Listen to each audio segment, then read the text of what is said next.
Hello guys, welcome back to my channel. I've been trying to set this up the way I usually do so that I can set my camera on the windowsill, but as you can see, cats everywhere. So I'm kind of just gonna have to hold it in my hand and be shaky cam, running away from a monster. Ah! How are you? How are things? I cut my hair again because I've been trying to grow out the fringe that I'm always moaning about. I've got quite far now, but it just kind of started to look like a box, so I thought I'd just go for a nice wee bob in the meantime, keep the front, growing so that it all kind of grows down at once and I don't have this weird box for hair anymore, because, who wants that? I've also done my eyebrows today, not professionally, because I'm actually kind of scared to get that done. What if it hurts? I mean, I've had tattoos and everything, but the idea of getting my eyebrows done scares the shit out of me. What do you think? Good eyebrows. Good eyebrow action. I'm waiting for some new hair dyes to arrive, and I just have this feeling that the second I put my crapper hair dyes in, my new hair dyes are going to arrive and I'm going to be really upset about it. So I'm just living with this weird wishy-washy nothingness until that happens, and then I promise it'll look amazing in the next video. I promise you faithfully. It will be 1 year exactly since I broke up with my ex. Well, since we broke up together, we decided to break up, Not that I dumped him or he dumped me, we just decided to break up. So I thought, why not talk about what my year's been like as a single woman in my 30s. Kind of give you all the benefit of my experience in case you're going through something similar, or you do go through something similar. I can tell you how it went. Most of you guys already know that my breakup wasn't a bad breakup. It was a pretty amicable, amicable. I'm good at words. Why did that happen? It was a pretty amicable breakup. We both just realised that we wanted different things from the future, and we realised that we weren't going to get those things with each other, so we, oh, there's a pepper cat behind me as well. Can you see? Where is he? Pepper. Pepper.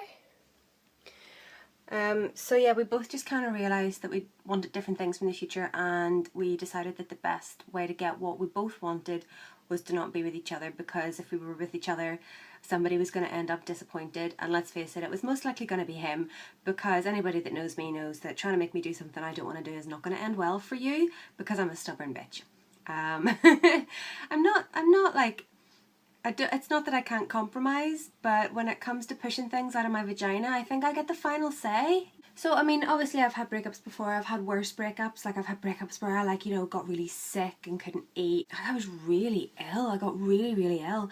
And I, got really sick, and I was, being sick, and my body reacted really badly. I came out in hives and all this kind of stuff. And this was totally different. This was because we kind of knew why we were breaking up and what we wanted to break up for. It was really sad, don't get me wrong. This one was more sad than painful. It was because when you've had a bad breakup and it's really painful and you're like, oh, I fucking hate them. But once the anger's gone, you just are like, yeah, well, I feel amazing and I'm so empowered and all this kind of stuff. But when you just have a sad breakup that you have to do, even though you still really care about the person, it's just sad. Why can't you just meet the person that you're meant to be with and not be sad? Because me and my ex got on really, really well. We still would meet each other and hang out and have dinner and stuff like that, and we still get on really, really well. And you just find it hard to get used to your own company. And I'm the sort of person that enjoys my own company. I love just spending time with myself, watching shitty reality TV shows or reading books or shopping or something like that. I'm comfortable with myself. But it was just weird to just not have that person that's always there for you if you want to hang out. That's kind of hard to get used to. But once I kind of got past that part, this is if you're going through a breakup, this is where your friends are going to be invaluable. Obviously, I see my best friend every day, constantly 24/7. The beard is always here for me. The beard and I, and I'll probably tell you guys more about this in the future, but the beard and I have the weirdest friendship. All we do is slag each other off and try and beat the crap out of each other, but he is my best friend in the whole world. He would do anything for me and I would do anything for him, and we literally are this weird little codependent non-couple. Whoever is my friend has to just accept his presence. Whoever dates me just has to accept his presence. It's he's my family, he is family to me. And my other friends, my friend Sarah, she was really great, and she listens to me, whenever I feel sad or bitch about anything and stuff like that. And my sister's always there. My sister's really good. She's such a practical influence.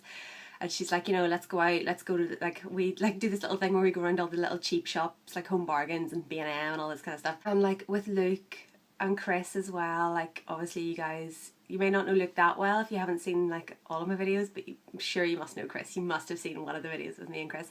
Chris is like my funny friend. Like he and I have like the stupidest jokes together, but it's always a really good time. My friends have, like, your friends will be invaluable to you whenever you've broken up with somebody. They're always going to be your biggest support. And if they've done you wrong, they'll be like, fuck that person, they're a wanker, we always hated them anyway. And then if you get back together with them, they'll be like, well, you know, I just want to see you happy. Just always keep your friends close by. Even if you've met someone that you think is really amazing, don't forget your friends, because you will really, really appreciate them if you've had a breakup, you know. And I think one of the best things for me is like what I learned about myself. This breakup, like my last really bad breakup that I had was 10 years ago. Then I was single for 4 years, and then I met the guy that I'd broken up with most recently, and we were together for like 6 years. So my last breakup, because it was really rough, it was really horrible, and I was still quite young, like I was only like 24 when we broke up. No, I probably would have been younger than that actually, 22? No, I can't remember. Anyway, I was in my 20s, I was in like my early 20s. And you know, I just felt like I had to go out and prove that I could get guys or get girls. I just had to go out and like, I was kind of desperate, I'm not gonna lie. I just throw myself at people, just getting drunk all the time and throwing myself into like some pretty actually ridiculous and moderately dangerous situation just to sort of prove that I was still desirable and stuff. And this time around I have like, obviously I'm older and I'm more mature, and I'm kind of still getting used to the fact that I'm like in my mid-30s. That's still really weird for me because I don't feel like I'm in my mid-30s, and I don't feel like, you know, I don't feel old. And I think that, you know, whenever I was a kid and somebody had said to me, oh, I'm 36, I'd be like, oh, they're old. I don't feel old, you know. Oh, one of the cats is moving. Maybe I can sit probably now because my ass is killing me here. Oh, God. Talk about not feeling old, like.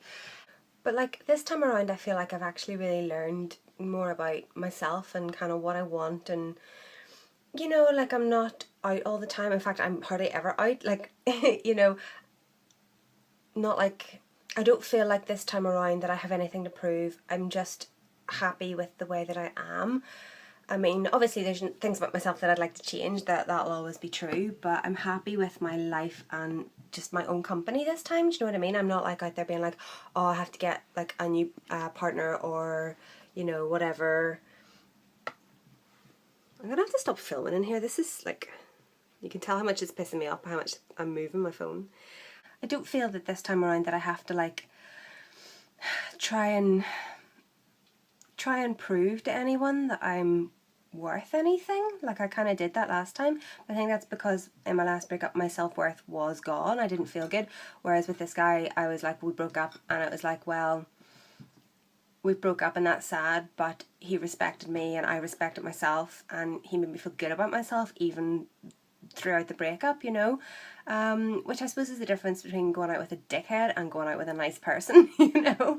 But I feel like I've learned from myself that it's okay to just be with me and wait for something else to come along if it's meant to come along for you. It's a common saying in Northern Ireland, it's like if it's for you it'll not go by you, which means if it's meant to happen it will happen. So I'm not out there all the time looking for, you know, other people to go out with and stuff like this, because if, you know, if someone's gonna come along for me, they'll come along at the right time in the right place.